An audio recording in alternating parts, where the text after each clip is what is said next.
Good morning students. आज मैं आप लोगों को आपका 9th चैप्टर पर्यावरणम प्रदूषणम पढ़ाने जा रही हूँ।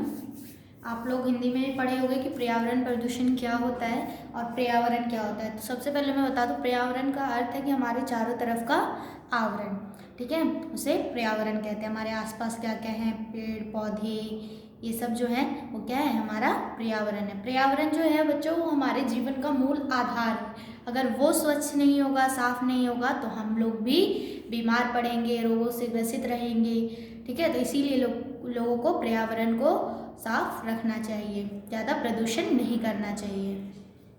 मैं आप लोगों को ये चैप्टर पढ़ के बताने जा रही हूँ। आप लोग ध्यान से देखेंगे और सुनेंगे। आप लोग भी साथ के साथ इसको रीडिंग करेंगे।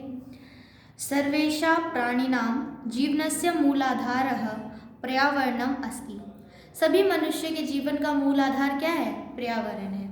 पर्यावरणं प्रकृत्या प्रदत्वं प्राणतत्त्वं रक्षा कवच च वर्तते। पर्यावरण जो है वो प्रकृति द्वारा हमें क्या दिया हुआ है? प्राण और रक्षा कवच दिया हुआ है। प्राण दान में दिया हुआ है और रक्षा कवच है हमारा।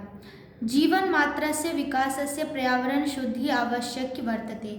जीवन को बचाने के लिए और जीवन को आगे ग्रोथ करने के लिए, बढ़ाने के लिए हमें अपने पर्यावरण को शुद्ध रखना आवश्यक है।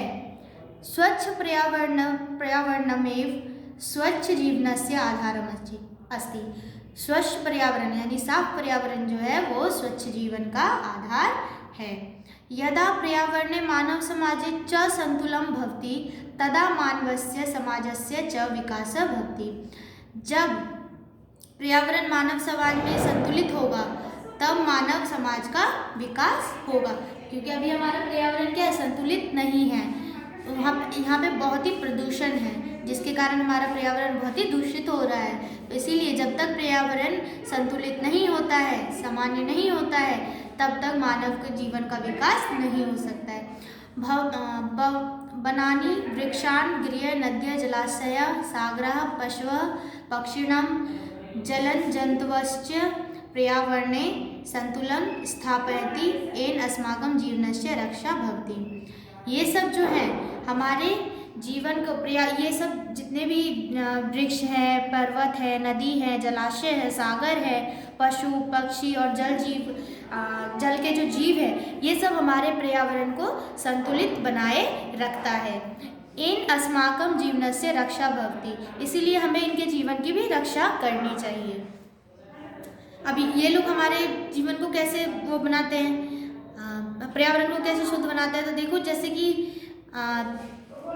एक चिड़िया हो गई, उस चिड़िया ने एक अमरूद खाया और अमरूद के जो बीज है उसके चोंच में या पंजों में फंसे रह गए, तो वो दूसरी जगह चली गई और वहाँ बैठ गई। तो वो क्या कहते हैं, बीज जो है उस जगह पे गड़ गए, ठीक है।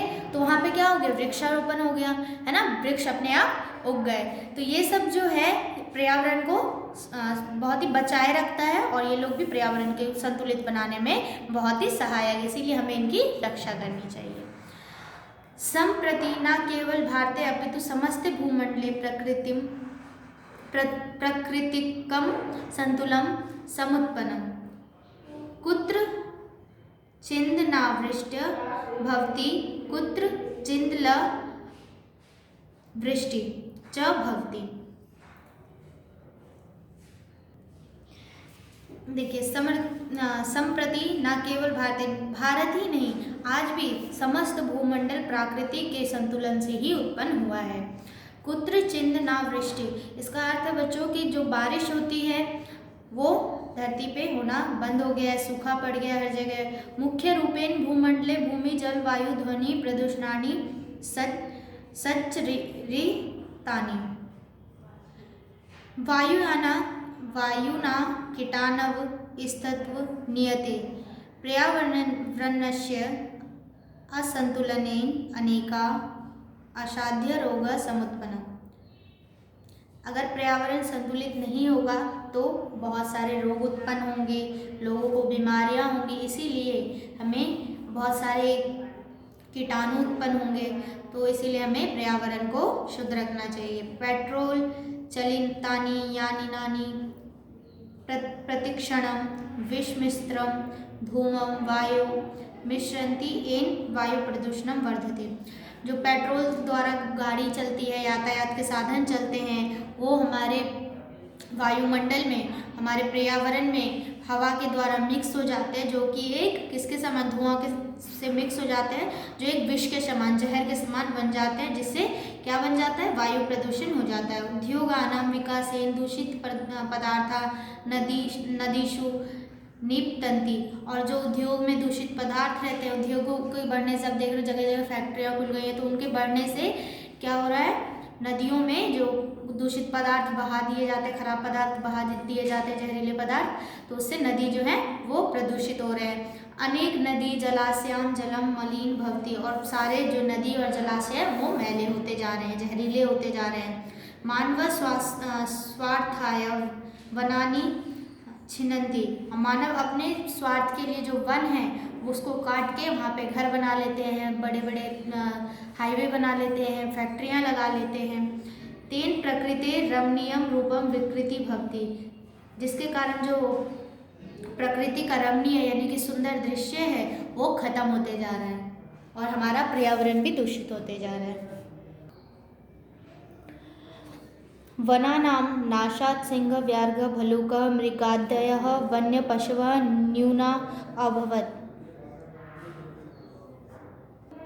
जिसके कारण जो हमारे वन के पक्षी हैं, ये सब भी, ये जितने भी पक्षी हैं वन के, सिंह व्याघ्र, ये सब भी क्या हो रहे हैं, खत्म होते जा रहे हैं, विलुप्त होते जा रहे हैं, कम होते जा रहे हैं, क्योंकि जंगल नहीं बचे, उनके रहने की जगह नहीं बची, जिसके कारण वो नदियों का जहरीला पानी पीकर इस सब के कारण वो विलुप्त होते जा रहे हैं। वृक्षाणाम अभावेन तत्र पक्षिणा न कुंजति।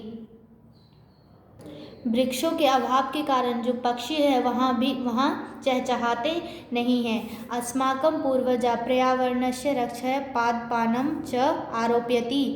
जो हमारे पूर्वज थे वो पहले के टाइम पे क्या करते थे, पेड़ पौधे लगाते थे, पादप लगाते थे और उसको पेड़ पौधे रोपते थे, लगाते थे और पर्यावरण को शुद्ध करते थे। वायु शुद्धस्य हवनादिकम च अकुर्वत। और जो वायु की शुद्ध हवा है वो चारों तरफ फैल जाती थी। पर्यावरण रक्षणाय जना यत्र तत्र प्रविष्टनम मलमूल प्रक्षेपणम न कुर्यः। पर्यावरण की रक्षा करना सबका कर्तव्य है, लेकिन जो लोग हैं यहाँ वहाँ थूकते हैं, मलमूत्र करते हैं, जिसके कारण प्रदूषण बढ़ता है। बालकः युवकः कृषकः युवतस्य विद्यालयेषु उद्यानेषु क्षेत्रेषु अधिक्यनेन वृक्षारोपण कुर्युः। और जो बालक हैं, बुजुर्ग हैं, किसान हैं, युवक हैं, ये सब अपने विद्यालय में, घर में, उद्यान में, सब जगह वृक्षारोपण करें। यद्यपि वैज्ञानिक प्रदूषण दूरी कर्तुं, अगर वैज्ञानिक प्रदूषण दूरी कर्तुं प्रत्ययन कुर्वन्ति तथा अस्माकं सर्वेषां कर्तव्यम् अस्ति पर्यावरणम।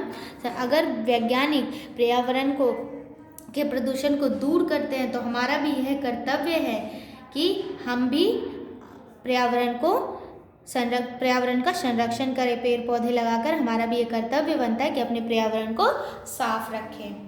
देखो महाभारत में क्या लिखा है, वृक्षा कर्तनम पापन वृक्षाणाम रोपणम हितम। वृक्ष को काटना पाप है और वृक्ष को रोपना लोगों के हित के लिए है। सुवृष्टि जायते वृक्षा। वृक्षों को लगाने से अधिक वर्षा होती है, अच्छी वर्षा होती है। उक्त विज्ञानवादी भी, और यह विज्ञान में भी कहा गया है। ठीक है, तो यहाँ पे आप लोग का ये चैप्टर खत्म होता है। आप लोग इस चैप्टर में समझ गए क्या है कि पर्यावरण के बारे में बता गए, किस तरीके से पर्यावरण दूषित हो रहा है, लोग कर रहे हैं, और किस तरीके से पर्यावरण को दूषित होने से बचाया जा सकता है। तो आप लोग इस चैप्टर को अच्छे से रीडिंग करेंगे, समझेंगे। जो नहीं समझ आता है मुझसे कमेंट करके पूछेंगे, और इसके ये वर्ड मीनिंग है, इसको भी आप लोग रीड करके नोट करके लर्न करेंगे। Okay, thank you.